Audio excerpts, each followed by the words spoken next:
ಏನು ಅಂದ್ರೆ ಈ ಫೋಟೋ ನೋಡಿ. ಬೇಷ್, ನೀನು ಸೆಲೆಕ್ಷನ್ ಏನು ಅಂತ ತಿಳಿದಿದ್ದೆ. ಒಳ್ಳೆ ಹುಡುಗಿನೇ ಆರಿಸಿದೀಯ. ದಂತದ ಗೊಂಬೆ ಆಗಿದ್ದಾಳೆ. ಈ ಮನೆ ಸೊಸೆ ಆಗಕ್ಕೆ ಲಾಯ್ಕಾದ ಹುಡುಗಿ. ಶಾಸ್ತ್ರಿಗಳೇ, ಈ ಹುಡುಗಿ ತಂದೆ ತಾಯಿನ ಕರೆಸಿ ಮಾತಾಡಿ ಇತ್ಯರ್ಥ ಮಾಡಿಬಿಡೋಣ.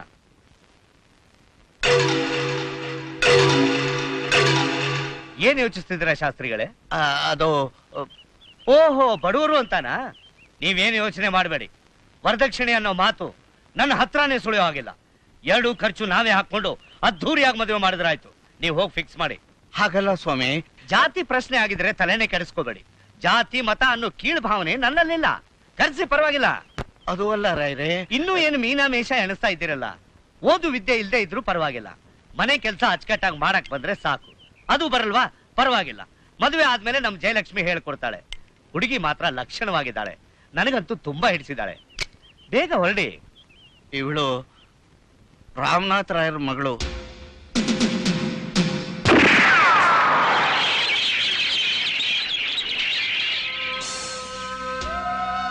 ಶಾಸ್ತ್ರಿಗಳೇ, ನೀವಾಗೋ ಹೊತ್ತಿಗೆ ಬದುಕೊಂಡ್ರಿ. ಬೇರೆ ಯಾರೇ ಈ ಮಾತಾಡಿದ್ರು ಇಷ್ಟೊತ್ತಿಗೆ ತುಂಡು ತುಂಡಾಗಿ ನೆಲಕ್ ಬಿದ್ದಿರ್ತಿದ್ರು. ಆ ರಾಮನಾಥ ನನ್ನ ಸಂಬಂಧ ಬೆಳೆಸ್ಬೇಕು ಅಂತ ಕುತಂತ್ರ ಮಾಡಿ ನಿಮ್ಮನ್ನ ರಾಯಭಾರಿಯಾಗಿ ಕಳಿಸಿದಾನ. ಇದ್ರೊಳಗೆ ಅವ್ರದ್ದೇನು ತಪ್ಪಿಲ್ಲ ಸ್ವಾಮಿ. ಅವರು ಮಗಳಿಗೆ ಗಂಡು ಹುಡುಕ್ತಾ ಇರೋದ್ರಿಂದ ಆ ಮಗು ಫೋಟೋ ಈ ಫೋಟೋಗಳ ಜೊತೆ ಸೇರ್ಬಿಡ್ತು ಅಷ್ಟೇ ಸ್ವಾಮಿ. ಸಾಕ್ ಮಾಡಿ ನಿಮ್ ಮಾತುಗಳನ್ನ. ಆ ರಾಮನಾಥನ್ ಜೊತೆ ನೀವು ಶಾಮೀಲಾಗಿದ್ದೀರಿ ಅಂತ ನನಗೀಗ ಅರ್ಥವಾಯ್ತು. ನನ್ನ ಮಗನಿಗೆ ನಾನೇ ಹೆಣ್ಣು ಹುಡುಕ್ತೀನಿ. ನೀವೇನು ಹೋಗ್ಬೋದು. ಆಕಾಶವ ಬೀಳಲಿ ಮೇಲೆ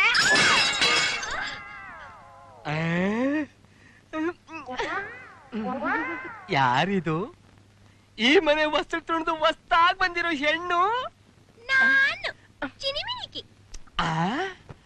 ಅದಕ್ಕೆ ಮಿಡ್ಮಿಡ ಅಂತ ಮಿಂಚುತ್ತಾ ಇದ್ದೆ.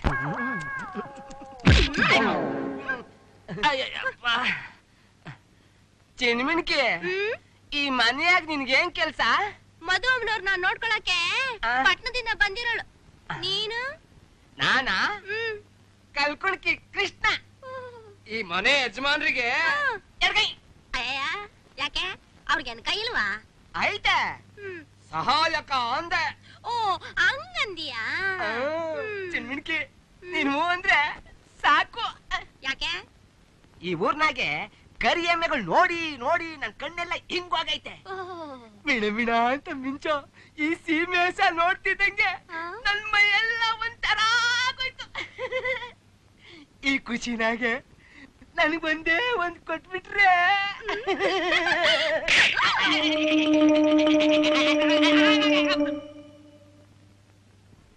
ಕೊನೆ ಪಕ್ಷ 200,000 ಒಡವೆನಾದ್ರೂ ಮಾಡಿಸದೆ ಇದ್ರೆ ಜೋಡಿದಾರ್ ಮನೆತನದ ಮರ್ಯಾದೆ ಏನಾಗ್ಬೇಕು, ಒಡವೆ ಏನೇನ್ ಮಾಡಿಸ್ಬೇಕು ಅಂತ ತಾಯಿ ಮಗಳು ಸೇರಿ ನಿರ್ಧಾರ ಮಾಡಿ ಹೇಳಿ ಆರ್ಡರ್ ಕೊಡ್ತೀನಿ. ಓಹೋ, ಏನಪ್ಪಾ ಅಕ್ಕನ ಸೀಮಂತ ಕೊಡವೆ ಮಾಡಿಸ್ತಾ ಇದೀಯಾ? ಅಲ್ಲ ಕಣೆ, ನಿನ್ ಮದ್ವೆಗೆ. ನನ್ನ ಮದ್ವೆಗೆ ಇಷ್ಟು ಅವಸರ ಯಾಕಪ್ಪ? ಮದುವಮ್ಮನವ್ರಿಗೆ ಮದ್ವೆನಾ? ಹಂಗಾರೆ ನನ್ ಮದ್ವೆ ಮುಗಿಸ್ಕೊಂಡೆ ಊರ್ಗ್ ಹೋಗೋದು. ಸಾಕು, ಸುಮ್ನಿರೆ. ಅಪ್ಪ, ನಾನು ಈಗ್ಲೇ ಮದ್ವೆ ಮಾಡ್ಕೊಳಲ್ಲಪ್ಪ. ಮದುವೆಗೆ ಮುಂಚೆ ಎಲ್ಲಾ ಹುಡುಗಿಯರು ಹೇಳೋ ಮಾತನ್ನೇ ನೀನು ಹೇಳ್ತಾ ಇದೀಯ, ತಪ್ಪೇನಿಲ್ಲ. ತಲೆ ತಗ್ಸಿ ತಾಳಿ ಕಟ್ಟಿಸ್ಕೊಂಡ್ಮೇಲೆ ಅಪ್ಪನು ಬೇಡ ಅಮ್ಮನು ಬೇಡ. ಹೇಗಿದ್ರು ಈ ಸಲ ನಿನ್ನ ಕಾಲೇಜಿನ ಕೊನೆ ವರ್ಷ. ಚಿಕ್ಕ ವಯಸ್ಸಿನಿಂದಲೂ ಹಾಸ್ಟೆಲ್ನಲ್ಲೇ ಬೆಳೆದವಳು. ಮಂದಾಕಿನಿ ಅಂತೂ ಮದುವೆ ಮಾಡ್ಕೊಂಡು ಗಂಡನ ಮನೆಗೆ ಹೊರಟು ಹೋದ್ಲು. ನೀನಾದ್ರೂ ಮನೇಲಿ ಇರ್ಲಿ ಅಂತ ಮನೆ ಅಳಿನ ಹುಡುಕೋದಕ್ಕೆ ಹೇಳಿದೀನಿ. ಅದಕ್ಕಲ್ಲಪ್ಪ, ಅದು ಅದು ನಿನ್ ಹತ್ರ ಹೇಗೆ ಹೇಳೋದು? ನೀನ್ ಹೇಳ್ಬೇಕಾಗಿಲ್ಲಮ್ಮ, ನಿನ್ ಮುಖನೇ ಹೇಳ್ತಾ ಇದೆ. ಕಾಲೇಜ್ ಓದು ಅಂದ್ಮೇಲೆ ಇದೆಲ್ಲ ಸಹಜನೇ. ಯಾರನ್ನಾದ್ರೂ ಪ್ರೀತಿಸಿದ್ಯೇನು? ಅಪ್ಪ, ಮಧು, ನಾನ್ ತೋರ್ಸಿದ ಹುಡುಗನ್ನೇ ನೀನ್ ಮದುವೆ ಮಾಡ್ಕೋಬೇಕು ಅನ್ನೋ ಹಠ ನನಗಿಲ್ಲಮ್ಮ. ನೀನ್ ಯಾರನ್ನಾದ್ರೂ ಇಷ್ಟಪಟ್ಟಿದ್ರೆ ಧೈರ್ಯವಾಗಿ ಹೇಳು, ಅವನ್ ಜೊತೆ ನಿನ್ ಮದುವೆ ಮಾಡ್ತೀನಿ. ಒಟ್ನಲ್ಲಿ ನಿನ್ನ ಸಂತೋಷನೇ ನನ್ನ ಸಂತೋಷನಮ್ಮ. ನಿಮ್ಮಿಬ್ಬರ ಸಮ್ಮಿಲನ ಜನ್ಮ ಜನ್ಮಾಂತರಕ್ಕೂ ಶಾಶ್ವತವಾಗಿರ್ಲಿ ಅಂತ ಆ ವಿಜಯಕೇಶವನ್ನ ಪ್ರಾರ್ಥಿಸ್ತೀನಿ. ಆದರೆ ಯಾಕೆ ಸಂದೇಹ ಶಾಸ್ತ್ರಿಗಳೇ?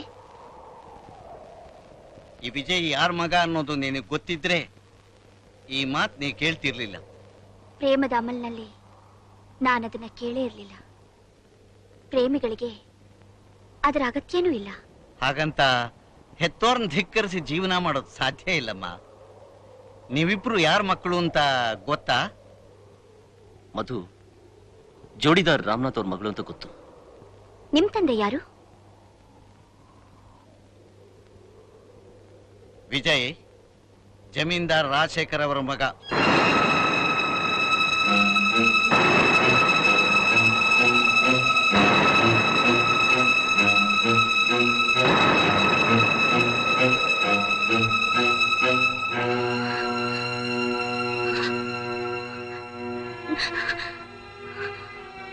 ಮಧು, ನೀವು ಜಮೀನ್ದಾರ್ ರಾಜಶೇಖರ್ ಮಗನ? ಹೌದು. ನನಗ್ ನೀವು ಯಾಕೆ ಮೊದ್ಲೇ ಹೇಳಲಿಲ್ಲ? ಹೇಳದೆ ಕೇಳದೆ ಕಲ್ಕತ್ತಾಕ್ ಹೋದೆ ಅನ್ನೋ ಒಂದೇ ಕಾರಣಕ್ಕೆ ನಿನಗ್ ಪ್ರಜ್ಞೆನೇ ತಪ್ಪೋಯ್ತು. ಆ ಚಿಕ್ಕ ಆಘಾತನೇ ನಿನ್ ಕೆಲ್ ತಡ್ಕೊಳಕ್ಕಾಗ್ಲಿಲ್ಲ. ಇನ್ ಈ ವಿಷಯ ಹೇಳಿದ್ರೆ ನೀನ್ ಹ್ಯಾಕ್ ತಡ್ಕೋತೀಯ? ಅದಕ್ಕೆ ನಾನು ಹೇಳಿಲ್ಲ.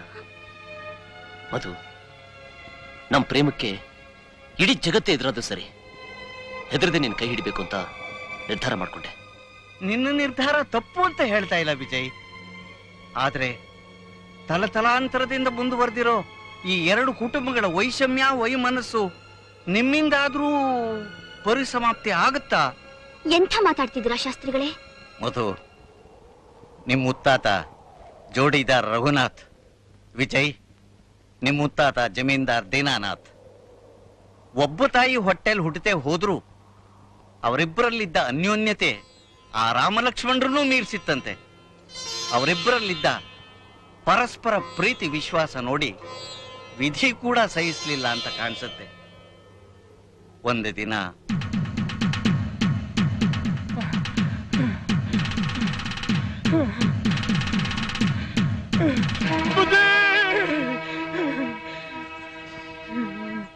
ರಂಗಯ್ಯ, ಏನಾಯ್ತು?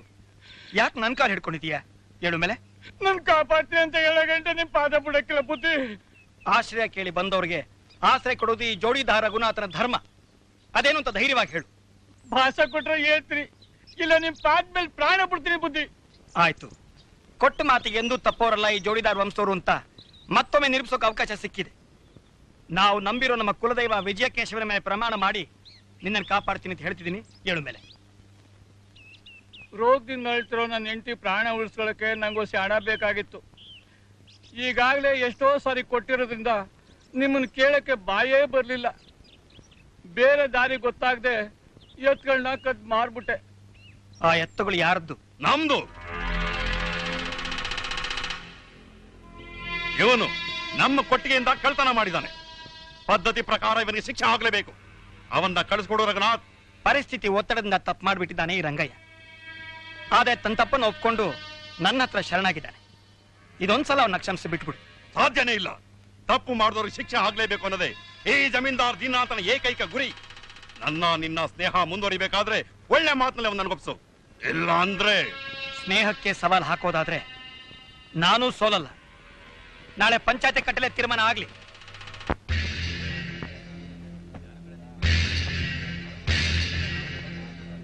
ರಘುನಾಥ್ ರಾಯರೇ, ದೀನಾನಾಥ್ ರಾಯರೇ, ಆ ರಾಮ ಲಕ್ಷ್ಮಣರೇ ಹೊಟ್ಟೆ ಉರಿ ಪಡೋ ರೀತಿಲಿ ನೀವಿಬ್ರು ಅನ್ಯೋನ್ಯತೆಯಿಂದ ಇದ್ರಿ. ಈ ಕ್ಷುಲ್ಲಕ ಕಾರಣಕ್ಕೋಸ್ಕರ ಪಂಚಾಯತಿಗೆ ಬಂದಿರೋದು ಸರಿಯಲ್ಲ. ಊರಿನ ಜನತೆಯ ಪರವಾಗಿ ನನ್ನ ಅಭಿಪ್ರಾಯವೇನೆಂದರೆ, ನಿಮ್ಮಲ್ಲಿ ಯಾರಾದರೂ ಒಬ್ರು ಬಿಟ್ಕೊಟ್ರೆ ಅದೆಂದಿಗೂ ಸಾಧ್ಯವಿಲ್ಲ ಅರ್ಚಕರೇ. ನಮ್ಮ ಎತ್ತುಗಳನ್ನ ಕದ್ದು ಮಾರೋ ಈ ರಂಗಯ್ಯನ ನನ್ನ ವಶಕ್ಕೆ ಒಪ್ಪಿಸಲೇಬೇಕು. ನಾನು ಈ ರಂಗಯ್ಯನ ಕಾಪಾಡ್ತೀನಿ ಅಂತ ನಮ್ಮ ಕುಲದೈವ ವಿಜಯಕೇಶವನ ಮೇಲೆ ಆಣೆ ಮಾಡಿದ್ದೀನಿ. ಇವನಿಗೆ ಬದಲಾಗಿ ಆ ಎತ್ತುಗಳ ಬೆಲೆ ಎಷ್ಟು ಅಂತ ಹೇಳ್ಬಿಡ್ಲಿ, ಅದಕ್ಕೆ 10 ಪಟ್ಟು ಜಾಸ್ತಿ ಕೊಡ್ತೀನಿ. ಆದ್ರೆ ಇವನ್ನ ಮಾತ್ರ ಬಿಟ್ಕೊಡಲ್ಲ. ದುಡ್ಡುಗೋಸ್ಕರ ನಮ್ಮ ವಂಶದ ಮಾನ ಮರ್ಯಾದೆನ ನಾನು ಬಿಟ್ಕೊಡವ. ಬೇಕಾದ್ರೆ ವರ್ಷಕ್ಕೆ 3 ಬೆಳೆ ಬೆಳೆಯೋ ಅಗ್ರಹಾರದ 10 ಎಕರೆ ಜಮೀನು ಬರ್ಕೊಡ್ತೀನಿ. ನಿನ್ನ ಹತ್ರ ಭಿಕ್ಷೆ ಬೇಡಕ್ಕೆ ನಾನು ಇಲ್ಲಿ ಬಂದು ನಿಂತಿಲ್ಲ. ಮರ್ಯಾದೆಗೆ ಅವನ್ನ ನನಗೆ ಬಿಟ್ಕೊಡ್ತೇ ಇಲ್ವೋ? ನನ್ನ ನಂಬಿ ಬಂದವ್ರನ್ನ ಖಂಡಿತ ನಿಂಗೆ ಬಿಟ್ಕೊಡಲ್ಲ.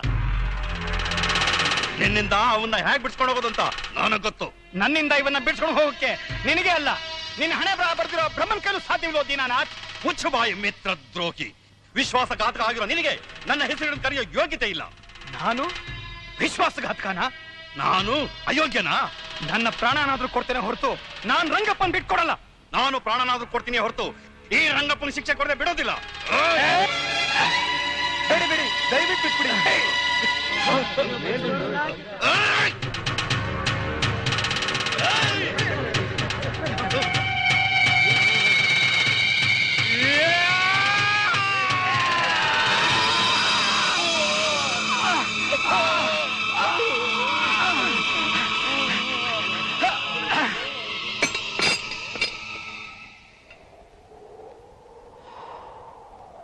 ಇಬ್ಬರಲ್ಲಿ ಒಬ್ಬರಾರು ತಗ್ಗಿ ನಡೆದಿದ್ರೆ ಇಂಥ ಪರಿಸ್ಥಿತಿನೇ ಒದಗ್ತಿರ್ಲಿಲ್ಲ. ನೆರಳು ಕೂಡ ಸೋಕದಾಗೆ ಊರಿನ ಒಂದು ಕೊನೆಯಲ್ಲಿ ಒಬ್ಬರು ಮನೆಯಾದ್ರೆ ಇನ್ನೊಂದು ಕೊನೆಯಲ್ಲಿ ಇನ್ನೊಬ್ಬರು ಮನೆ. ಆಗಿನ ಕಾಲದ ದರ್ಪ ದೌಲತ್ ಈಗಿಲ್ದೆ ಹೋದ್ರೂ ಕೂಡ ಅದರ ಛಾಯೆ ಮಾತ್ರ ಇನ್ನೂ ಉಳಿದಿದೆ. ಯಾರಿಗ್ಯಾರೂ ಕಡಿಮೆ ಇಲ್ಲ ಅನ್ನೋ ಪೊಳ್ಳು ಗೌರವ ಇನ್ನೂ ಹೆಡೆಯಾಡ್ತಾ ಇದೆ.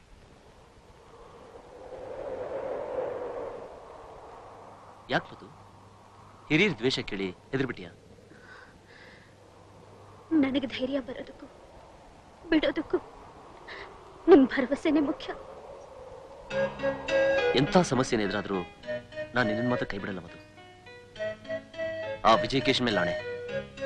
7 ಜನ್ಮಕ್ಕೂ ನಾನು ನಿಮ್ಮ ನೆರಳಾಗಿರ್ತೀನಿ ಅಂತ ಆ ಭಗವಂತನ ಮೇಲೆ ಆಣೆ ಮಾಡಿ ಹೇಳ್ತೀನಿ.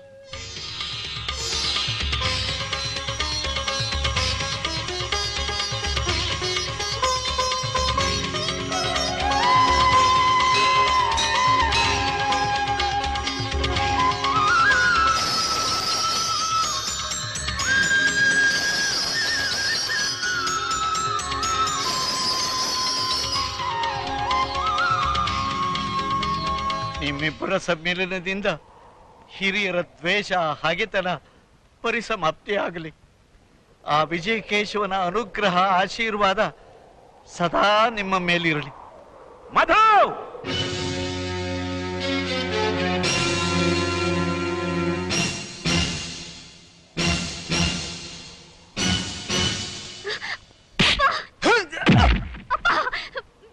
ವಿಜಯ್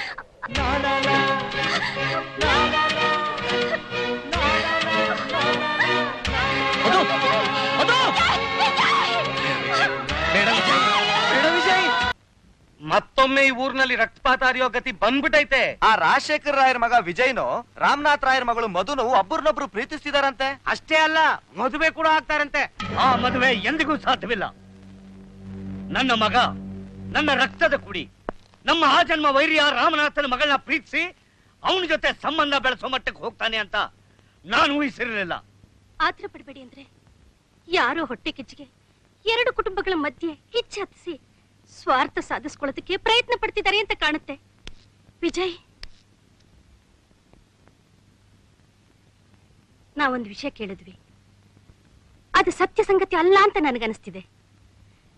ನಮ್ಮ ಮಗ ಅಂತ ತಪ್ಪು ಮಾಡಲ್ಲ ಅನ್ನೋ ನಂಬಿಕೆ ನಮಗಿದೆ. ನೀವು ಕೇಳಿದ್ದೆಲ್ಲ ನಿಜ. ವಿಜಯ್, ನಾನು ರಾಮನಾಥ್ ಅವ್ರ ಮಗಳು ಮಧುನ ತುಂಬಾ ಇಷ್ಟಪಟ್ಟಿದ್ದೀನಿ. ನಾವು ಮನಸಾರ ಪ್ರೇಮಿಸ್ತಿದೀವಿ. ಮದುವೆ ಮಾಡ್ಕೋಬೇಕು ಅಂತ ನಿರ್ಧಾರ ಮಾಡಿದೀವಿ. ನಮ್ಮಿಬ್ಬರಿಗೂ ಇರೋ ದ್ವೇಷ ಎಂತ ಹುಚ್ಚಗಟ್ಟದ್ದು ಅಂತ ನಿನಗೆ ಗೊತ್ತಿಲ್ವಾ? ಗೊತ್ತಿದೆ. ಗೊತ್ತಿದ್ದು ಅವ್ರ ಮನೆತನದ ಸಂಬಂಧ ಬೆಳೆಸೋಕ್ ಪ್ರಯತ್ನ ಪಡ್ತಾ ಇದೆಯಲ್ಲ, ಎಷ್ಟು ಧೈರ್ಯ! ಅವ್ರ ಮನೆ ನೆರಳು ಸೋಕದೆ ತಲೆಗಳೇ ದಾಟಿ ಹೋಗಿವೆ. ನೋಡು, ಇದುವರೆಗೂ ನಡೆದದ್ದೆಲ್ಲ ಒಂದು ಕನಸು ಅಂತ ತಿಳ್ಕೊಂಡು ಮರ್ತು ಬಿಡು. ಹಿರಿಯರ ಹಗೆತನಕ್ಕೋಸ್ಕರ ನಾನ್ ಮದುವೆ ಮೋಸ ಮಾಡಕ್ ಸಾಧ್ಯ ಇಲ್ಲ. ಅಪ್ಪ, ನಾನ್ ಪ್ರೀತಿಸಿರೋ ಹುಡುಗಿ ರಾಮನಾಥ್ ಅವ್ರ ಮಗಳು ಅನ್ನೋದನ್ನ ಮರೆತು ನಮ್ಗೆ ಆಶೀರ್ವಾದ ಮಾಡಿ. ವಿಜಯ್, ಅವಳ ಪ್ರೇಮದ ಹುಚ್ಚಿನಲ್ಲಿ ಬಿದ್ದು ಹೆತ್ತವ್ರನ್ನ ಧಿಕ್ಕರಿಸೋ ಮಟ್ಟಕ್ಕೆ ತಲುಪಿದ್ರೆ ನನ್ನ ರಕ್ತ ಅನ್ನೋದನ್ನು ನೋಡದೆ ಸಾಯಿಸಿ ಸಮಾಧಿ ಕಟ್ತೀನಿ ಹೊರತು ಆ ರಾಮನಾಥನ ಮಗಳನ್ನ ಮಾತ್ರ ಈ ಮನೆ ಸೊಸೆಯಾಗಿ ತುಂಬಿಸ್ಕೊಳ್ಳಲ್ಲ. ಈ ಮಾತು ಚೆನ್ನಾಗಿ ಜ್ಞಾಪಕ ಇಟ್ಕೋ. ನೀವ್ ಒಪ್ಪಿ ಬಿಡಿ, ನಾನ್ ಮದುವೆ ಆಗೋದು ಮಧುನೆ. ಅದನ್ನ ತಪ್ಸಕ್ಕೆ ಯಾರಿಂದನೂ ಸಾಧ್ಯ ಇಲ್ಲ. ಈ ಮಾತನ್ನ ನೀವು ಚೆನ್ನಾಗಿ ಜ್ಞಾಪಕ ಇಟ್ಕೊಳ್ಳಿ. ರಾಮನಾಥ, ಇದೆಲ್ಲ ನಿನ್ನ ಕುತಂತ್ರ. ನಿನ್ನ ಮಗಳನ್ನ ಚೂ ಬಿಟ್ಟು ನನ್ನ ಮಗನ ತಲೆ ಕೆಡಿಸಿದೀಯ. ನನ್ನ ವಿರುದ್ಧವಾಗಿ ನನ್ನ ಮಗ ಹೋದ್ರೆ ನಾನು ನಿನ್ನ ಸುಮ್ಮನೆ ಬಿಡಲ್ಲ. ಮಧುಯಲ್ಲಿ ಅವಳು ಬೆಳಗ್ಗೆಯಿಂದ ರೂಮ್ ಬಿಟ್ಟೆ ಬಂದಿಲ್ಲ ಅಂದ್ರೆ ಸುಮ್ನೆ ಅಳ್ತಾ ಕೂತಿದ್ದಾಳೆ. ಒಂದ್ ಹನಿ ನೀರ್ ಕೂಡ ಕುಡ್ದಿಲ್ಲ. ಮಧು,